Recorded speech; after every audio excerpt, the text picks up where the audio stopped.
तो दोस्तों, जो काम ईरान इतने सालों से नहीं कर पाया, उसे हिजबुल्लाह ने एक ही दिन में कर दिखाया है। इसराइल के ऊपर सैकड़ों की संख्या में मिसाइल और ड्रोन बरसाई जा रही है और हिजबुल्लाह के लड़ाके लगातार अटैक कर रहे हैं। और निशाना है इस बार इसराइल के कैपिटल तेल अवीव। इसराइल की राजधानी पर कंटिन्यूअस मिसाइल की बारिश की जा रही है और हमलों की संख्या इतनी ज़्यादा है कि इसराइल का जो एयर डिफेंस सिस्टम है वो ओवरलोड हो चुका है। इसके वजह से बहुत सारी मिसाइल्स और ड्रोन्स इसराइल की ज़मीन पर लैंड हो रही हैं और बहुत सारी चीज़ों को नुकसान पहुंचा रही हैं, जिसके वजह से कई सारे बिल्डिंग्स, ऑफिसेस और अन्य लोगों के घर, उनके ऊपर ये रॉकेट्स जाकर गिर रहे हैं, जिसके वजह से इसराइल को काफ़ी ज़्यादा नुकसान हो रहा है। हालांकि इसराइल में लोगों की मृत्यु नहीं हुई है।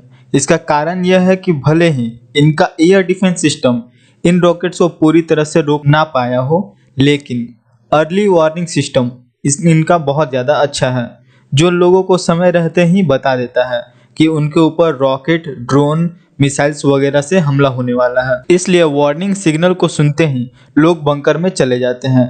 यही कारण है कि आम लोगों की जान यहाँ नहीं गई है, लेकिन नुकसान तो हो रहा है। इसलिए इसराइल अब गुस्से में आकर सबसे बड़ा कदम उठा लिया है।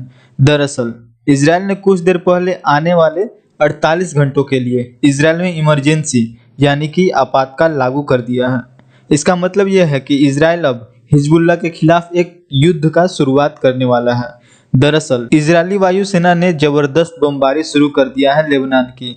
इतना ही नहीं, लेबनान के वो ठिकाने जो कि हिजबुल्लाह के गढ़ माने जाते हैं, वहां टारगेटेड स्ट्राइक्स की जा रही हैं। इन स्ट्राइक्स को इसराइल प्रीएम्प्टिव स्ट्राइक कर रहा है, क्योंकि इसराइल का मानना है कि अगर इसराइल इन ठिकानों को तबाह नहीं करेगा लेबनान में, तो हिजबुल्लाह लगातार उन पर मिसाइलें बरसाता रहेगा। इसलिए मिसाइल्स को अपने ऊपर हमला करने से पहले ही इसराइल ने उनको लेबनान में घुसकर खत्म कर दिया है। उन मिसाइल्स को उड़ने से पहले ही जमीन पर ही नष्ट कर दिया है। इसलिए हिजबुल्लाह के कैंप्स को इसराइल डिस्ट्रॉय कर रहा है। पर इसी के साथ इस रीजन में नए युद्ध की शुरुआत होती हुई भी देखा जा सकता है, जो कि होगा हिजबुल्लाह वर्सेस इसराइल।